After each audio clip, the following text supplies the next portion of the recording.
जगद्गुरू तुकोबरा या अभंगामध्ये अनुभव सांगतात.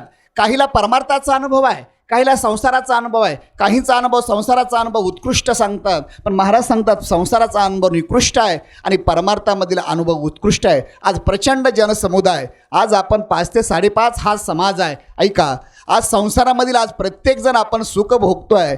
घरी या ठिकाणी अनेक प्रकारचा आपण सुखाच्या या ठिकाणी आसनावर झोपतोय आपण. काही माणसं बाबा सांगायचे आपल्या दिंडीमध्ये पैशावर झोपणारे माणसं आहेत, तरी या ठिकाणी त्याला तिथे आनंद नाही. पण आज या वारीमध्ये खाली बघितलं तर उशाला दगड आहे, पायाला दगड आहे, गवत आहे, 20 रुपयाचं रेनकोट आपण हातरतो आहे, तरी या ठिकाणी इतकी झोप येते की म्हणजे या ठिकाणी संसारापेक्षा परमार्थाचा अनुभव उत्कृष्ट आहे. पण महाराज सांगतात संसाराचा अनुभव हा निकृष्ट आहे आणि परमार्थातील अनुभव उत्कृष्ट आहे.